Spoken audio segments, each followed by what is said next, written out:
Tang tang tang tang. आज की class में हम जो बात करने जा रहे हैं मेरे बच्चों, प्रोबेबिलिटी की वो बातें जो सबको कई बार दिक्कत देती हैं। लाइक क्या? जैसे कि कॉम्बिनेशन कब यूज करना है, विद या विदाउट।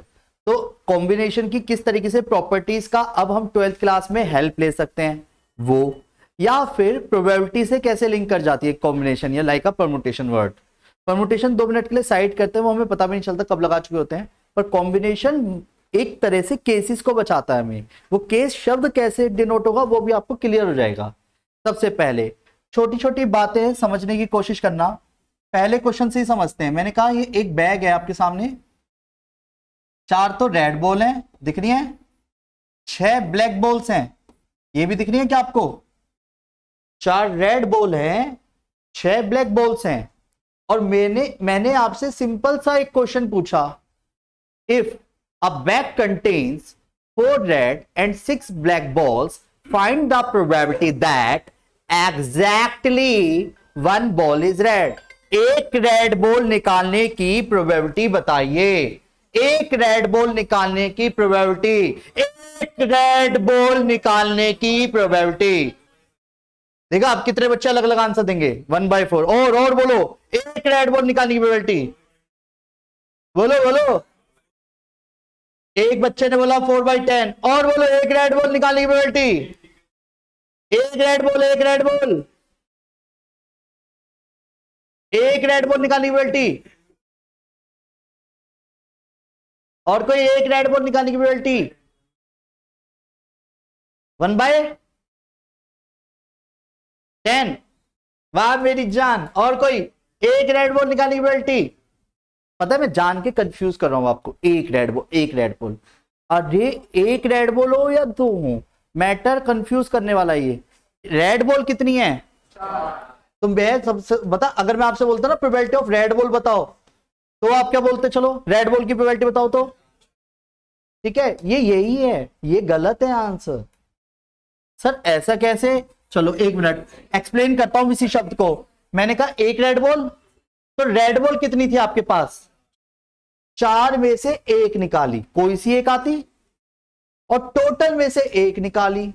इसलिए एक बॉल निकालते समय हमें पता नहीं चलता, कॉम्बिनेशन लगा भी चुके थे और हमें लगता है एक एक सुनाई दे रहा है तो एक ही है। ना ना ना, रेड बॉल बोलू या एक रेड बॉल बोलू, सेंस वही है। 4 बटे कितना? 10। और ये कॉम्बिनेशन को सॉल्व करना मैं सिखाऊंगा अभी, भाड़ में नाम दो इसे। अगर मैं कहता 2 रेड बॉल निकालनी है, 2 balls आर ड्रॉन और बोथ बॉल्स आर रेड। फिर से समझना, मैंने कहा 2 रेड बॉल निकालनी है और कुछ नहीं बोला विद या विदाउट। तो पहली रेड बॉल निकालने की प्रोबेबिलिटी, अब सही से बोलना, पहली रेड बॉल निकालने की प्रोबेबिलिटी 4/10। दूसरी रेड बॉल निकालने की प्रोबेबिलिटी कितना? 3/, ये समझ आया? अब आपने सोच के बोला, कुछ को ये समझ नहीं आएगा ये हुआ क्या। और जबकि मैंने एक रेड बॉल निकाल ली, तो बैग में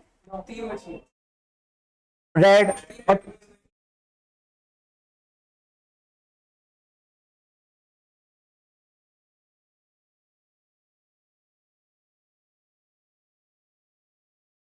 तो क्वेश्चन में ये चीज समझानी है। कभी कभी क्या होता है, कई बच्चों को ये टोटलिंग समझ नहीं आती, तो उन्हीं के लिए कॉम्बिनेशन क्या काम करता है कि देखो, रेड में से एक एक ना निकाल के 2 निकाल दी, इस बार 2, और टोटल 10 में से 2। मैं कह रहा हूं ये और ये एक ही चीज है।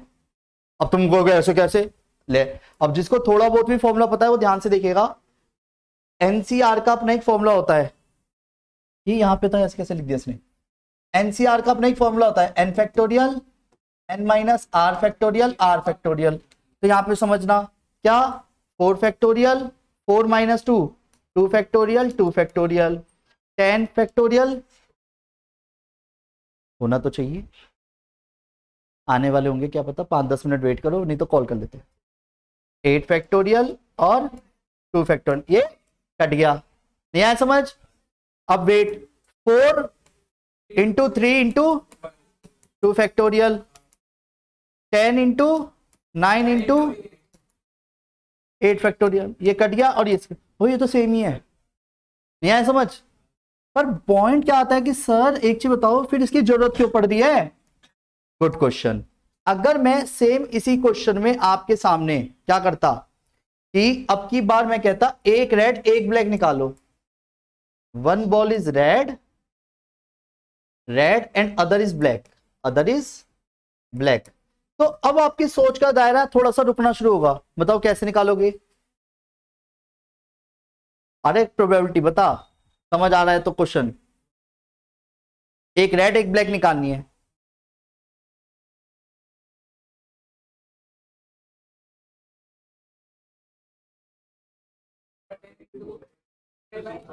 Four by 10 into 6/9। अब ये गलत हो गया क्योंकि एक केस और बनेगा, 6/10 इंटू 4/9, यानी रेड ब्लैक जरूरी है पहले रेड निकलती, ब्लैक रेड भी तो निकल सकती है। और इस चीज से बचने के लिए कॉम्बिनेशन पता है क्या कहती है? एक रेड चाहिए, रेड कितनी तेरे पास? हमने कहा 4, तो एक निकाल। कितनी चाहिए? और मैंने कहा ब्लैक की एक चाहिए, तो निकाल ब्लैक में से एक। टोटल कितनी निकाली? 2, डिवाइड कर टोटल, यू और यू एक ही चीज आएगी। और गलती से 3 निकलवा लेता तो 3 में केस क्या हो जाता? Red red black, black red black. अगर मान लो 2 रेड 1 ब्लैक बोलता तो red red black, red black red और ब्लैक रेड रेड। तो ऐसे में सबसे बेस्ट क्या होगा? 4 में से 2, 6 में से 1। तो कॉम्बिनेशन ये काम करेगी जो केस, और उसमें भी कम करता चलता नीचे को, तो वो चीज और कंफ्यूजिंग। तो बेटर ऑप्शन क्या है? कॉम्बिनेशन। और जब भी, इसलिए कहा जाता है, क्वेश्चन को ध्यान से समझना, जो बातें आज हम सीखने वाले और बहुत सारे मल्टीपल क्वेश्चन में आराम से करूंगा। जब भी किसी क्वेश्चन में, क्या बोला बेटा जी मैंने? जब भी किसी क्वेश्चन में,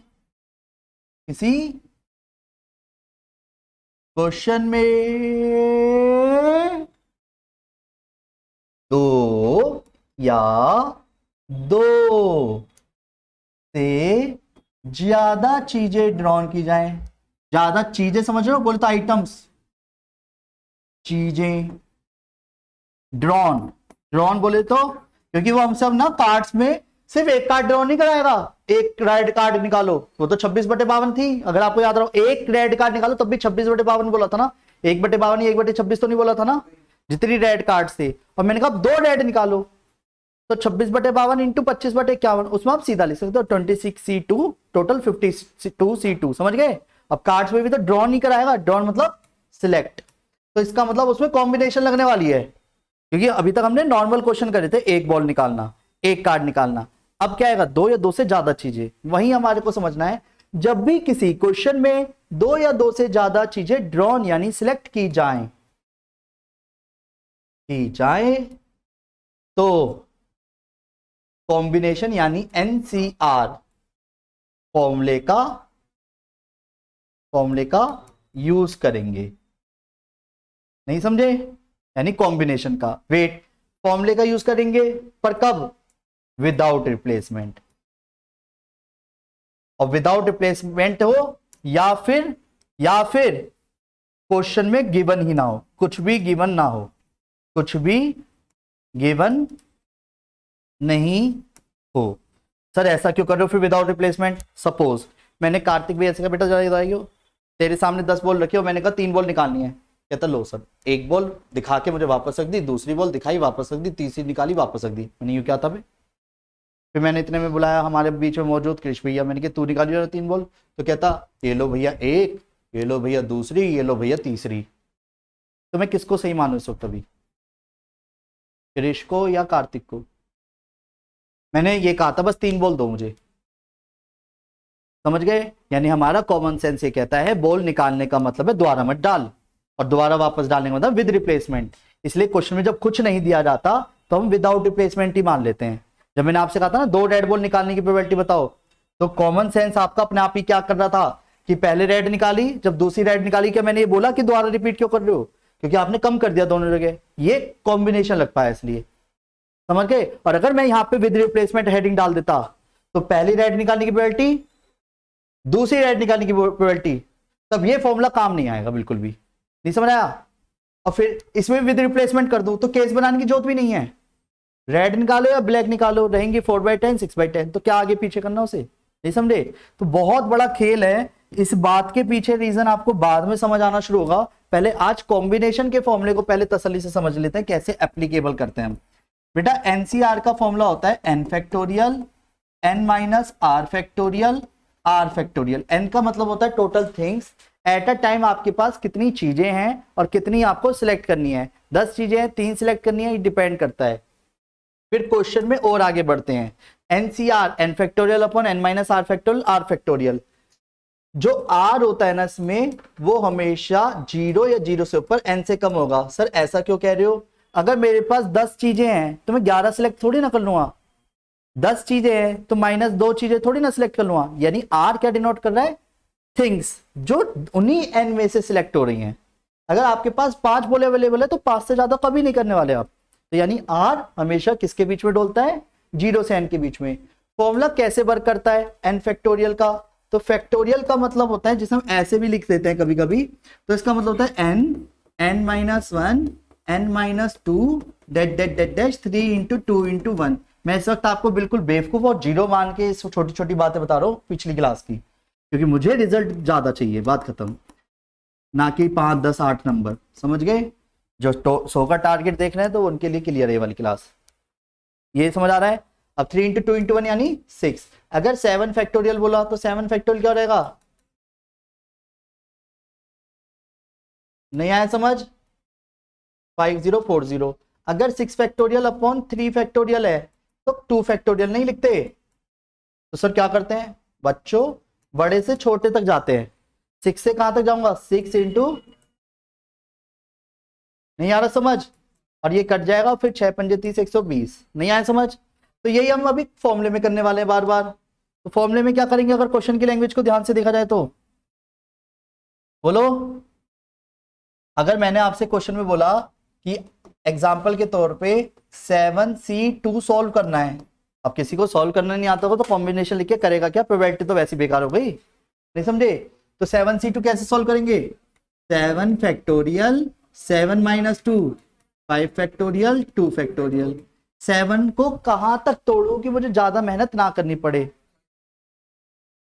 क्लियर है? तो 7 इंटू 6 इंटू 5 फैक्टोरियल 5 फैक्टोरियल 2 टक टक टक टक 2 थी जा 6 7 थी जा। आया समझ?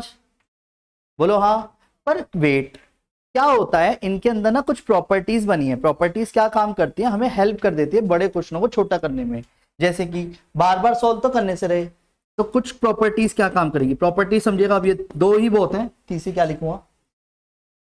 अगर किसी क्वेश्चन में आपने एक भी चीज सिलेक्ट नहीं करी, सपोज आपको रेड बॉल चाहिए थी, ब्लैक कर ही नहीं रहे, तो वो होना ना होना एक बराबर है, हमें पता है। पर दिखाने के लिए तो जरूरत पड़ जाती है कभी कभी कि NC0 की वैल्यू 1 होती है, या फिर 10 चॉकलेट थी और मैंने कहा 10 की 10 ही मुझे चाहिए, तो वे काम है उसमें 10 की 10 तो चॉकलेट थी, 10 की 10 दे दी, तो एक ही तो तरीका हो गया, लो सारी। नहीं समझे? तो NCN तो इनकी वैल्यू 1 होती है। कहने का मतलब अगर मैंने 11C0 लिखा तो कैलकुलेशन करने की जरूरत नहीं है, सीधा 1। सर ऐसे कैसे? 11 फैक्टोरियल 11 माइनस 0 11 फैक्टोरियल 0 फैक्टोरियल। याद रखना 0 फैक्टोरियल की जो वैल्यू होती है, 0 फैक्टोरियल की वैल्यू 1 होती है, याद रखोगे। 0 फैक्टोरियल का सेंस नहीं होता, इसलिए कहा जाता है 0 फैक्टोरियल मतलब 0 चीजें रेंज। ऐसे कैसे रहेगा? अगर 5 चीजें आपके पास है तो आप एक टाइम पे आके एक पे खत्म हो जाओगे। तो 0 फैक्टोरियल किसी क्वेश्चन में अगर गलती से बनता है तो उसे 1 मान लिया जाता है, डन। और नेगेटिव में हो नहीं सकता, तो ये कट गया, ये तो बनाया भाई, नहीं आया समझ? वेट द्वारा से अगर मैंने 18C17 लिखा, वो 18C18 लिख दिया, तो इनके बीच का कोई डिफरेंस तो है ही नहीं अभी, तो क्या आएगा इसका भी आंसर? 1। कैसे? 18 फैक्टोरियल 18 माइनस 18 और ये 8 फैक्टोरियल। समझ आ रहा है? ये पूरा कट गया, तो आंसर क्या आया? 1। तो बताओ 6C0 11C0 9C0 18C0 5C0 6C0 8C8 7C7 9C9। पर वेट, दूसरी प्रॉपर्टी NC1, यानी अगर एक चीज सिलेक्ट करो बस, या एक कम सिलेक्ट करो टोटल थिंग्स में से, एक करो या एक कम करो, यानी एक का डिफरेंस हो बस, तो आंसर N होगा। सर ये क्या बोला आपने? वेट, अगर 12 चीजें हैं, मैंने कहा एक चीज सिलेक्ट करो, तो कैलकुलेशन करने की जरूरत नहीं है, 12 आंसर आएगा। कैसे अभी करके दिखाता हूँ। चलो मैंने कहा मुझे 12C1 सॉल्व करो, जैसा अभी मैंने दिखाया था ना 4C1 लिखा था तो 4 लिख दिया था डायरेक्ट पिछले वाले क्वेश्चन में। क्यों? जो प्रॉपर्टी थी वो 12 फैक्टोरियल, 12 माइनस 1 11 फैक्टोरियल और 1 फैक्टोरियल। ये तो कट नहीं सकता अभी, तो 12 को कहां तक तोड़ूंगा? तो 11 तो पूरा ही कट गया यूं, तो क्या बचा? ऐसे क्वेश्चनों को क्यों सॉल्व करूंगा? टाइम सेविंग हो गया। कॉम्बिनेशन अगर आ भी रही तो टाइम सेविंग भी कर दिया। 18C17 है, अगर बीच का डिफरेंस एक है यानी एक कम चीज सिलेक्ट कर रहा हूं तो भी n आएगा। तो वेट, अब मैं क्वेश्चन पूछ सकता हूं 7C1 9C3 कुछ भी सॉल्व करेंगे। 9C3 ऊपर वाले फॉर्मूले से सॉल्व करेंगे, ठीक है। क्या बोला इसने?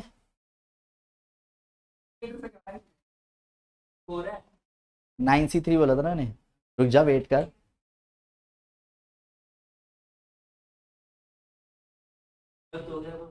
सेवन फोर 28, 28 इंटू 3, 28 इंटू 3 आएगा जो भी है, तो ठीक है सही है। कैलकुलेटर कराए। Wait 8C1 12C0 9C9 8C7 नहीं आया समझ? 12C11 यार कुछ भी 44C43 45C45। ठीक है, अब सुनो एक्चुअली बातें क्यों बताई गई। अब हम प्रोबेबिलिटी पे आते हैं वापस लौट के। इस कॉम्बिनेशन के यूज करने से हम प्रोबेबिलिटी को कैसे बढ़िया कर पा रहे हैं, क्योंकि इसके बाद सीधा फिर हमारे फॉर्मूले शुरू हो जाएंगे, फिर फॉर्मूलों के बाद हमारी 12th शुरू हो जाएगी। समझ गए? तो अब प्रोबेबिलिटी हमारे लिए फिर हल्की हो जाएगी। क्यों? हम पहले पूरा बेसिक पूरा मजबूत करके जा रहे हैं अगली क्लास तक, और जिसको कंप्लीट बेसिक नहीं आ रहा तो यानी वो प्रोबेबिलिटी के साथ खिलवाड़ कर रहा है। प्रोबेबिलिटी एकदम से समझ आएगी नहीं, ये तो आपकी 10th क्लास से शुरू हो जाती है कहीं ना कहीं। तो मैं वो सारी बारीकियां फिर से सजोते हुए चल रहा हूँ और उसको पूरा करने में थोड़ा तो समय लगेगा। यस और नो?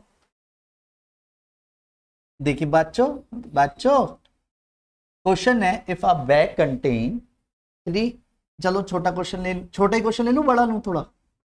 चलो 4 रेड बॉल्स और 5 ब्लैक बॉल्स, रेडी। और क्वेश्चन में बोला गया 3 बॉल्स आर ड्रॉन।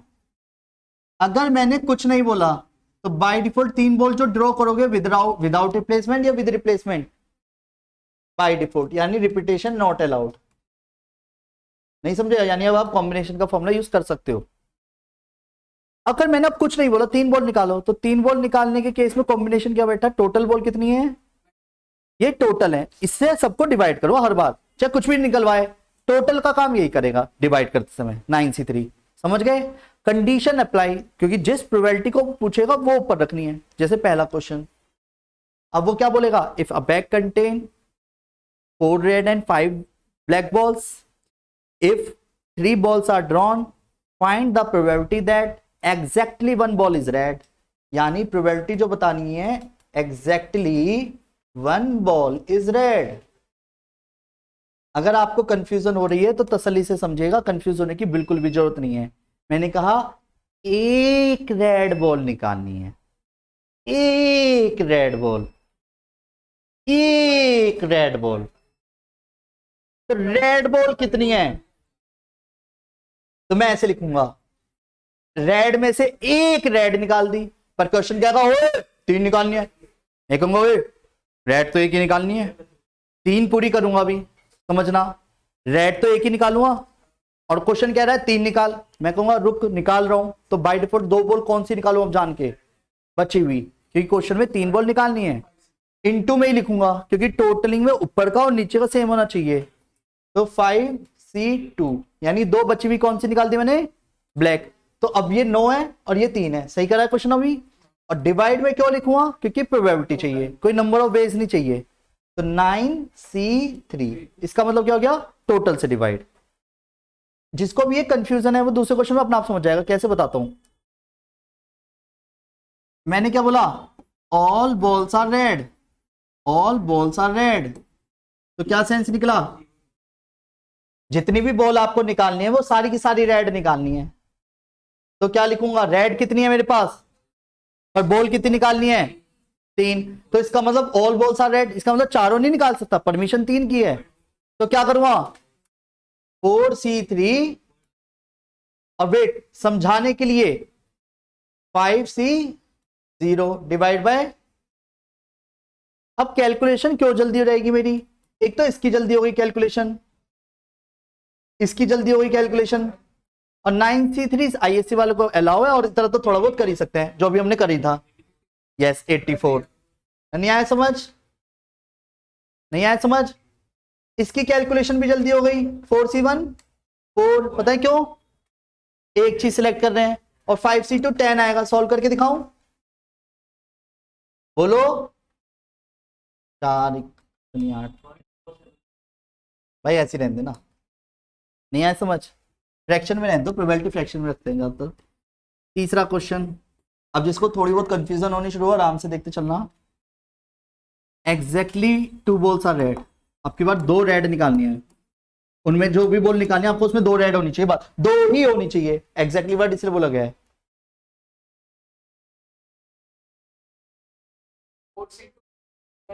अब भैया ने 5C1 साथ में क्यों बोला, भाई बॉल तो 3 निकालेंगे, रेड वो 2 कह रहा है, कंडीशन आ गई तो एक तो पूरी करूंगा अलग से, डिवाइड बाय 4C2 6 आएगा, 5C1 प्रॉपर्टी से 5 हो गया, ये मैं सॉल्व कर रहा हूँ 4C2 अलग से कॉपी में ले आके, करके दिखाना है क्या फिर से, और 9C3 तो 3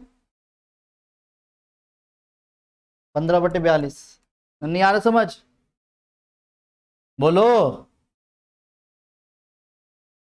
सुनो बच्चों, सच बताऊं अब, इस पूरे चैप्टर की वो एंड और को क्या बोला था मैंने, जान है, तो ये जो 2 शब्द है ना जो मैं लिखने जा रहा हूं, ये धड़कन है, एटलीस्ट और एटमोस्ट, ये प्रोबेबिलिटी में आपको मल्टीपल ऑफ टाइम्स वर्ड दिखने वाले हैं, और इसी से ही सारा खेल शुरू होगा। एटलीस्ट जिसका मतलब क्या है, कम से कम, एक वर्ड दिखेगा एटमोस्ट, जिसका मतलब क्या है, ज्यादा से ज्यादा।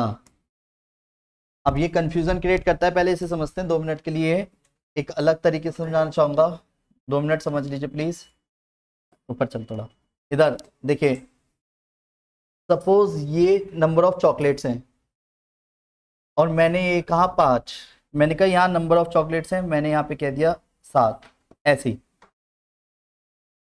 टोटल चॉकलेट्स मेरे पास 10 रखी हुई हैं, और मैंने कहा क्वेश्चन की लैंग्वेज के अकॉर्डिंग कम से कम 5 चॉकलेट तो मैं बांट ही दूंगा, न्यूमेरिकल में बोलो, बस ये जानना है मुझे, एक्चुअल में मेरे शब्दों पे ध्यान देना, 5 चॉकलेट कम से कम मुझे बांटनी है, और 10 चॉकलेट मेरे सामने रखी हैं, तो क्या सेंस निकला, भाड़ में गया कॉम्बिनेशन, न्यूमेरिकल डिजिट बोलो कितनी बांट सकता हूं मैं, यानी 5 बांट सकता हूं, मैंने कहा कम से कम 5 चॉकलेट बांटूंगा ही, 5 6 7 8 9 10, कितने केस बने, 6, नहीं आया समझ। और जब एक बात के बहुत सारे मतलब निकले, इसमें बहुत सारे मतलब सिर्फ एटलीस्ट एटमोस्ट में ही निकलते हैं, तो हर मतलब को जोड़ देते हैं, क्योंकि सबसे बड़ा क्वेश्चन अब आपके सामने ये आने वाला है, भैया कभी तो प्लस लगा रहे हो कभी इंटू लगा रहे हो, क्योंकि ये आपके लिए इंटू है अभी, पर इसका एक ही सेंस था, और जब एक बात के बहुत सारे सेंस निकलेंगे तो हर सेंस में कंप्लीट 3 वर्ड निकलेंगी और सबको जोड़ देंगे, जैसे कि अभी क्वेश्चन के साथ क्लियर करूंगा, पहले इस वर्ड को समझते हैं। हमेशा फिर एक चीज याद रखना, जो वेरिएबल वाली चीज है, वेरिएबल वाली चीज वेरी कर रही है, तो चॉकलेट वेरी कर रही है या 5 नंबर वेरी कर रहा है, समझना पहले, चॉकलेट वेरी कर रही है या 5 नंबर, मैंने कहा कम से कम 5 चॉकलेट में बांट दूंगा, तो चॉकलेट कहां है, 5 की तरफ या एक्स की तरफ, एक्स चॉकलेट है ना, न्यूमेरिकल डिजिट तो न्यूमेरिकल रहेगी, और मैंने कहा कम से कम 5 चॉकलेट बांट दूंगा, तो इसका क्या सेंस निकल रहा है, 5 या 5 से ज्यादा या 5 से कम, एक तो ये सिंबल आपको कंफर्म करना है पहले दोबारा से। अब मैंने कहा यार, पर अब मेरे दूसरे शब्दों को समझना, मैंने कहा ज्यादा से ज्यादा 7 ही चॉकलेट बांटूंगा, तो 7 बांट सकता हूं, 6 बांट सकता हूं, 5 4 3 2 1, और ना होने वाला केस भी आता है जो मैं अभी करके दिखाऊंगा। नहीं आया समझ? कम, इससे कम जा रहे हो ना न्यूमेरिकल डिजिट से, वेरिएबल की तरफ से सोचते हैं। सुनो, जिसको क्लियर नहीं हुआ है सिर्फ वही बातों पे फोकस करे अब आराम से। बच्चों बच्चों, at least one ball is red. बेटा एक बार समझ लीजिए, इसमें और इसमें अंतर है।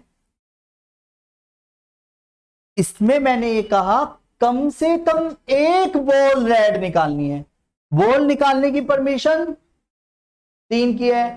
आराम से पहले न्यूमेरिकल डिजिट में बोलना। मैंने कहा बेटा कम से कम एक रेड बॉल निकाल के दे दे मुझे, तो वो बंदा कितनी बॉल निकाल के दे सकता है, कितने तरीके से हो सकता है?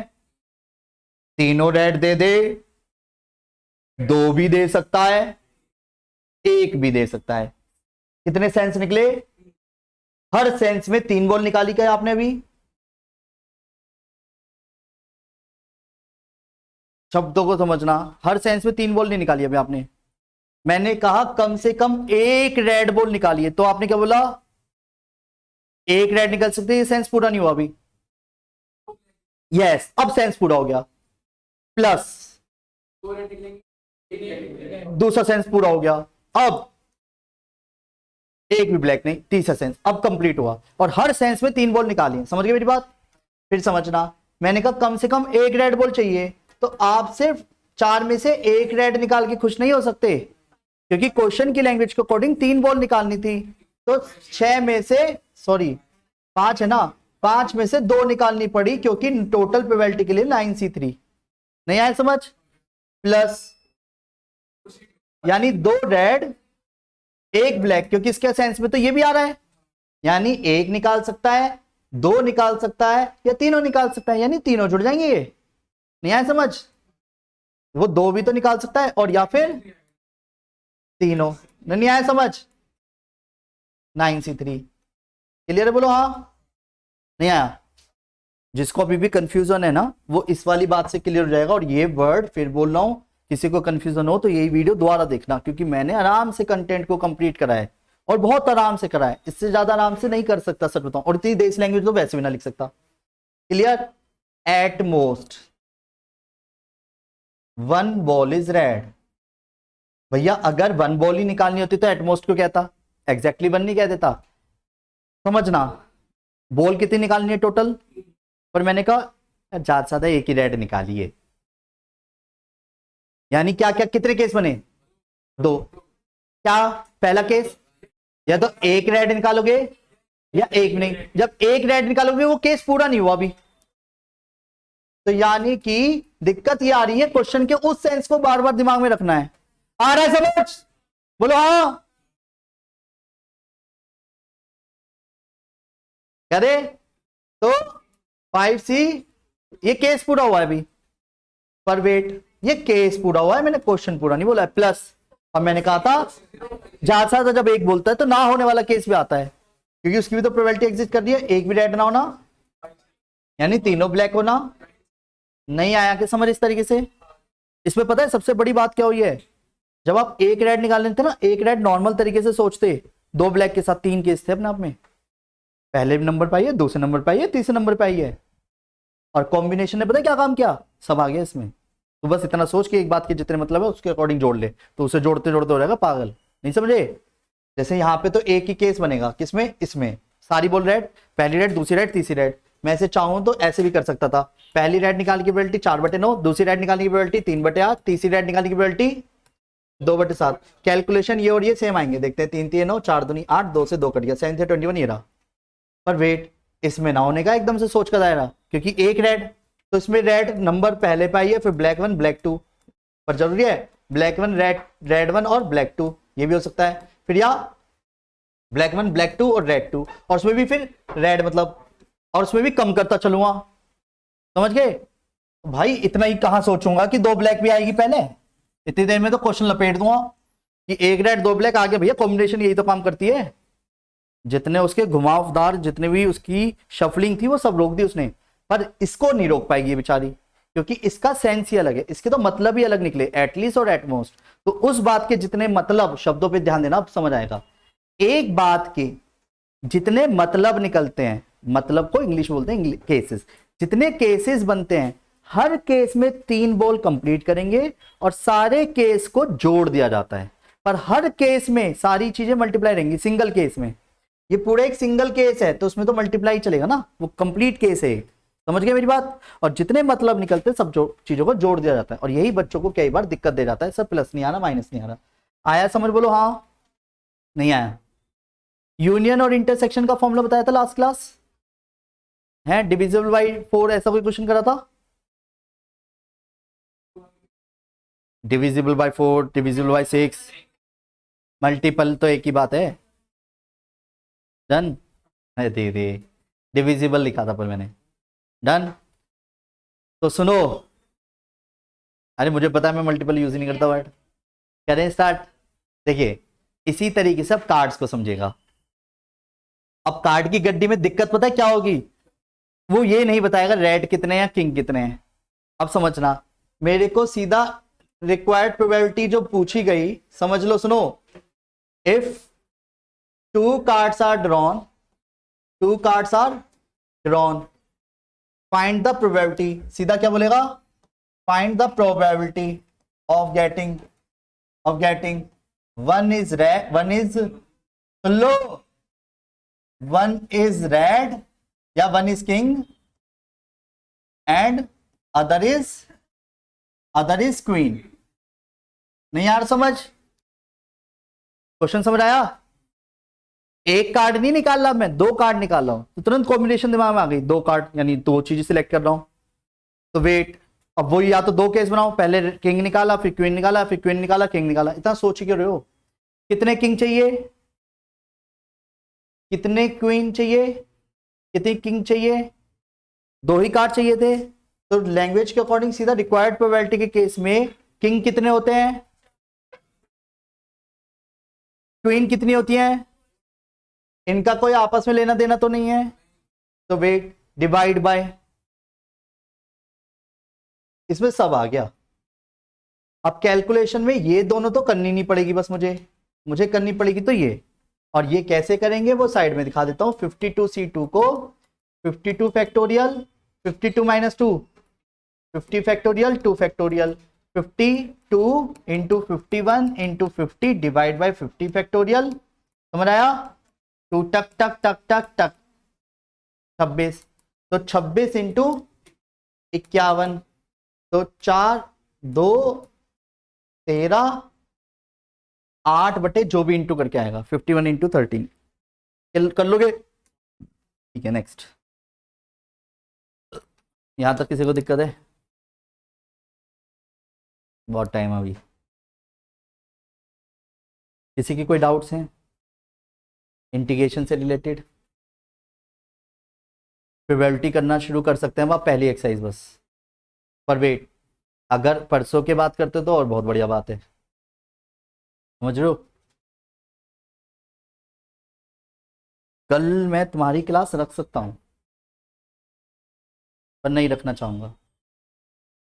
कल मैं थोड़ा फ्री रिमाइंड रहना चाहूंगा। करें इधर? आया समझ?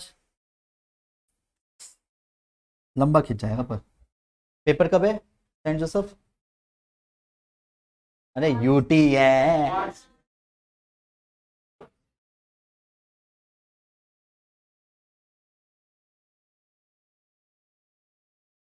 तो सुनो, भागम भाग में पढ़ना है या नॉर्मल तरीके से है? ऐसा लग रहा है प्रोबेबिलिटी बढ़ी है बहुत।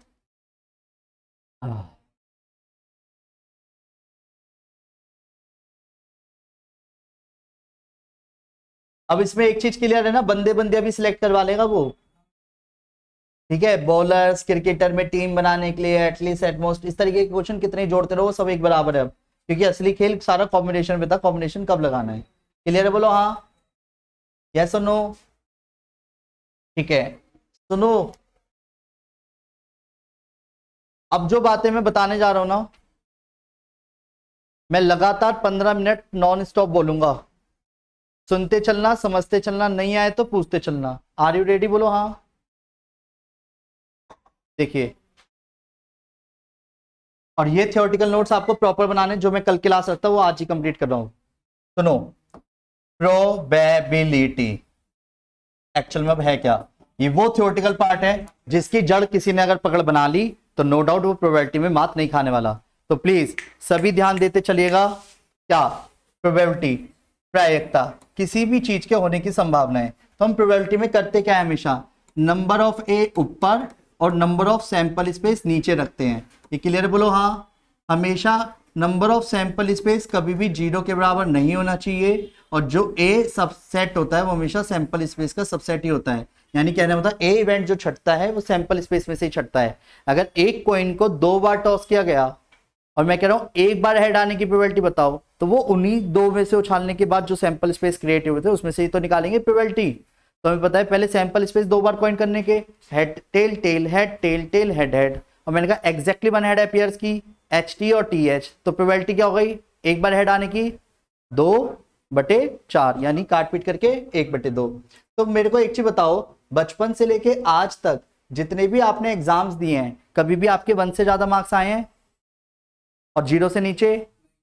1 से ज्यादा यानी कंप्लीट 1, 100 में से 100 काट पीट कर दिया 1 ही हो गया ना। वो 40 नंबर का टेस्ट था तो 40 में से 40, 41 तो नहीं आए?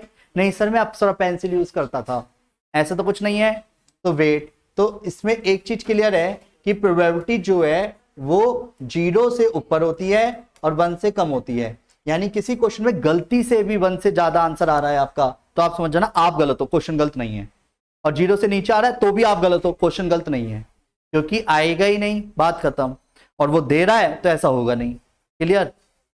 तीसरा, फिर इसके बाद प्रोबेबिलिटी होने और ना होने की मिलाकर के, जैसे आपको लास्ट क्लास याद होगा, जैसे मैंने अपने दुश्मन की एक पिक लगाई, तो उसको अगर हिट करने की जो प्रोबेबिलिटी वो थी 3/10, तो हिट ना करने की प्रोबेबिलिटी क्या होगी?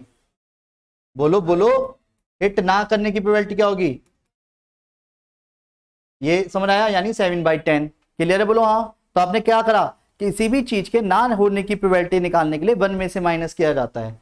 यस और नो? नहीं आ रहा समझ? If A is an impossible event, ये मेरी बुक का नाम है 12th की। Yes, done. तो इम्पॉसिबल मतलब क्या है? Impossible itself says I am possible. तो wait, if A is an impossible event, impossible का मतलब क्या हो गया? कि प्रोबेबिलिटी ऑफ ए एग्जिस्ट नहीं कर रही, तो प्रोबेबिलिटी ऑफ ए यानी 0 है। वही वाली बात, कॉइन टॉस किया है 2 बार और आप कह रहे हो 3 बार हेड आने की प्रोबेबिलिटी बताओ। What the hell is this? नहीं सर 2 बार वाली ले लो वही हो गया, ऐसे थोड़ी होता है। 3 बार हेड कैसे ला दोगे 2 बार कॉइन टॉस करने पे? नहीं हम तो ले आते हैं। बात समझ पा रहे हो? जैसे फॉर एग्जाम्पल मैंने एक डाइस पकड़ाया और मैंने कहा 7 नंबर आने की प्रोबेबिलिटी बताओ, कितनी बार ये उछालो, जब 7 है ही ना तो लाओगे कहां से? तो प्रोबेबिलिटी क्या होगी इस टाइम पे? इम्पॉसिबल है ना वो चीज। समझ गए इम्पॉसिबल क्या है? पर सर आप तो कह रहे थे इम्पॉसिबल। अरे भाई कैसे? मिटो के कोई नंबर 7 लिख दो, मैं कौन सा रोक रहा हूं, नहीं समझे? Wait, if A is a sure event, sure event समझते हो? क्या कह रहा हूं?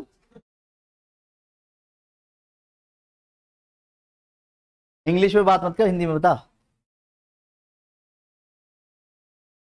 यानी कि अगर मैंने ये कहा एक डाइस थ्रो करने पर less than n equal to 6 number आने की प्रोबेबिलिटी बताओ, एक डाइस थ्रो करने पे लेस देन 7 आने की प्रोबेबिलिटी बताओ, लेस देन 7 नंबर आने की प्रोबेबिलिटी। क्यों? क्योंकि 6 के 6 इवेंट हो गए, 6 5 4 3 2 1, 6 ऊपर और टोटल भी तो 6 ही हुए हैं, तो 1 हो गया। तो श्योर इवेंट का मतलब क्या है? कि जिस इवेंट की प्रोबेबिलिटी 1 के इक्वल होता है। ये क्लियर है? बोलो हाँ। वेट, एक्चुअल में इस पेज को जरा ध्यान से समझ लीजिए। नेक्स्ट क्लास पहले इस पे थोड़े बहुत क्वेश्चन करेंगे फिर आगे बढ़ेंगे नेक्स्ट क्लास पर। आज इन फॉर्मूलों को आपको एक तरफ लिख के रखना है।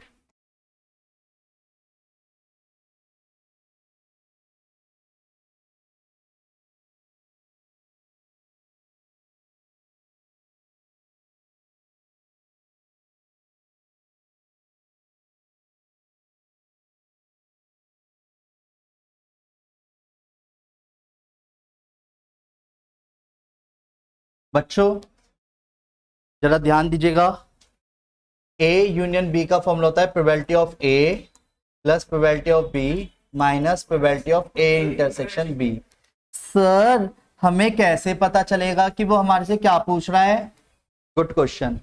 इसीलिए हर छोटी से छोटी बातें मैं आपको यहाँ पे लिख के दिखा रहा हूं, ध्यान से सुनते चलना, समझते चलना, नहीं आए तो पूछते चलना। रेडी? तुम हटो यहां से, ठीक है। एट लीस्ट, जब भी किसी क्वेश्चन में बोले एट लीस्ट वंस, क्या बोले? एट लीस्ट वंस, तो उसका मतलब यूनियन होता है। इस सिंबल को क्या बोलते हैं? यूनियन बोलते हैं। ऐसे करके याद है इसका क्या मतलब था? हैं? बोलो, याद है इसका मतलब क्या था? खुश था वो, ऑल एलिमेंट्स। यानी क्वेश्चन की लैंग्वेज के अकॉर्डिंग क्या करेंगे हम? यूनियन जब दिखेगा तो उसका मतलब होगा ऑल एलिमेंट्स बताने हैं, और इसका मतलब हो गया क्वेश्चन के अकॉर्डिंग और। सर और क्यों? ओ ऊपर से साफ करा तो कैसा लग रहा है? बोलो बोलो, यूनियन। तो और मतलब यूनियन, यानी क्वेश्चन में ए और बी दिखेगा तो उसका मतलब समझाएंगे ए यूनियन बी की बात कर रहा है, एट लीस्ट वंस। पर सर ये वर्ड बड़ा मेन लग रहा है। यस, क्वेश्चन में जहां मैंने बोला ना प्रोबेबिलिटी एटलीस्ट वंस बताओ, यानी यूनियन की बताओ, और यूनियन के लिए फिर फॉर्मूला काम आएगा। नहीं आया समझ? अब जो बातें मैं लिख रहा हूं ये हजारों क्वेश्चनों का कॉन्सेप्ट है, इस वक्त सिर्फ अकेले पेज पे जो लिख रहा हूं मैं, क्योंकि मल्टीपल ऑफ टाइम्स जो फॉर्मूले यूज होते हैं ये एक्चुअल में सच बताऊं जब तुम्हारी एज में मैं था मुझे ये किसी ने बताई नहीं, इस चक्कर में पूरी आरडी करनी पड़ गई थी मुझे। और उसके बाद मुझे समझ आया अबे ये तो 11th के जो फॉर्मूले यूज होते थे अगर वही 12th में सही से पढ़ लेता तो 11th दिक्कत नहीं देती, मतलब 12th में 11th क्लास दिक्कत दे रही थी मुझे, समझ गए ना? पर हाँ 11th क्लास के फॉर्मूले, और वही बता रहा हूं मैं आपको, ठीक है, क्योंकि उस टाइम इतना सीरियस लिया नहीं। प्रोबेबिलिटी के वो A union B A but not B क्या थे? दोबारा समझो, अगर किसी क्वेश्चन में बोलता है both both A and B, both A and B, जिसे हम बोलते हैं इसका इंटरसेक्शन, क्या बोलते हैं? इस सिंबल का नाम क्या है? इंटरसेक्शन। क्लियर है? इंटरसेक्शन।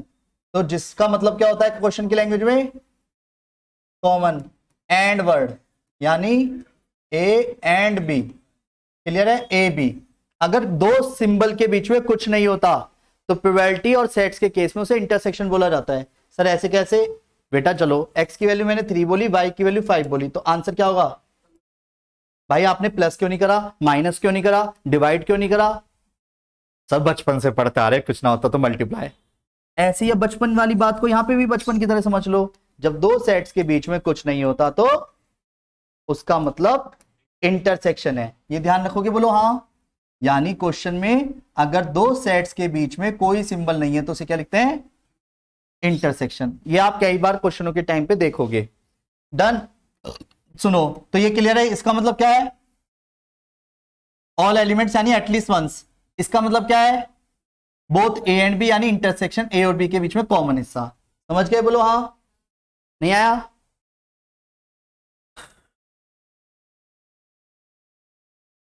3 मिनट बस। तो wait, A but not B, B but not A, neither A nor B. Clear है? Neither A nor B. सुनो, ए बट नॉट बी का क्या सेंस निकलना है? ए हो बी ना हो, यही सेंस निकला ना, बीच में और है ना एंड है, तो इसका मतलब इंटरसेक्शन। समझ गए?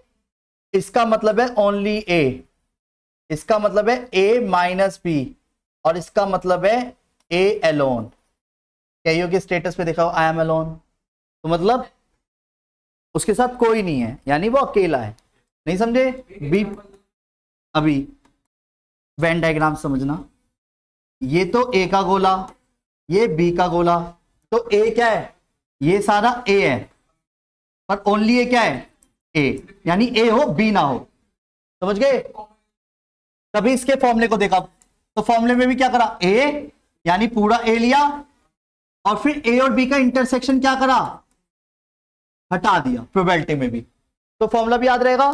तो ए बट नॉट बी का फॉर्मूला क्या हो गया, probability of A minus probability of, ऐसे यहां पे बी इंटरसेक्शन ए नॉट, इसका मतलब क्या है, ओनली बी या फिर बी माइनस ए या फिर बी एलोन।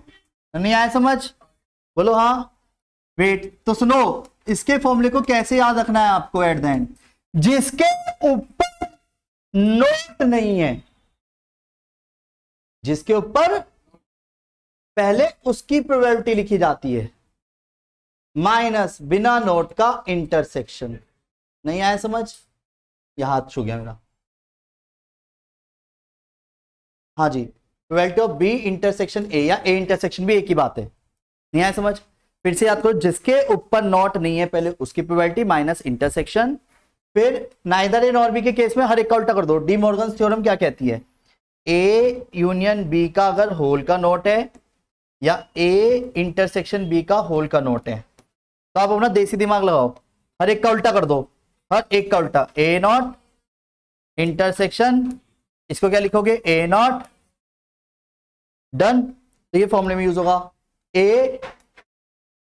ए यूनियन बी का, और वन में से यूनियन को माइनस कर देंगे और यूनियन की प्रोबेबिलिटी ऊपर से, इसको क्या लिख दूंगा, ए का होल का नॉट, तो वन में से इंटरसेक्शन की प्रोबेबिलिटी माइनस कर देंगे, और A plus B plus C minus A intersection B minus B intersection C minus, इसकी जरूरत वैसे कम पड़ेगी, फिर भी पता होना चाहिए, कभी कभी जरूरत पड़ जाती है, A intersection C plus probability of A intersection B intersection सी।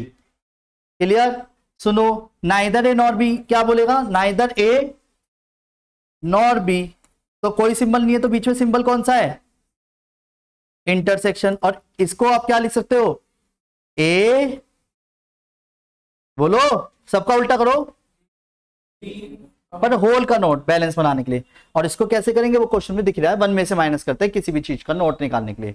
आया समझ, बोलो हाँ। जितनी बातें मैंने आज बताई हैं, सच बताऊं, पीडीएफ आप ही को दी है, एफएलबी वाले बैच में नहीं गई है पीडीएफ, तो आपको वो तो मांगते रह गए, क्यों मैंने सेव भी नहीं करी, तुम्हारी सीक्वेंस में दोनों पीडीएफ दोनों वीडियो साथ साथ भेज दिए हैं, और तीसरा आज जो कंप्लीट करा है वो भी साथ साथ शेयर कर रहा हूं, पर उम्मीद यही करता हूं कि नोट्स बहुत सिस्टमैटिकली बनाएंगे।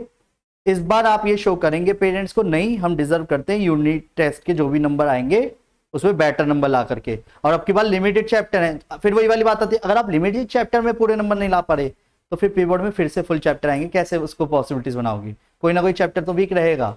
और अगर ये 3 चैप्टर स्ट्रॉन्ग करके आप यूटी को अच्छा देते हो तो खुद का भी कॉन्फिडेंस बनेगा और पेरेंट्स को भी अच्छा लगेगा, और नो डाउट आपके लिए तो फिर चली रही है कहानी। ठीक है, तो उम्मीद करता हूँ आज की क्लास के सभी कॉन्सेप्ट्स आपको बहुत अच्छे से समझ आ गए होंगे। Take care, bye bye, Radhe Radhe.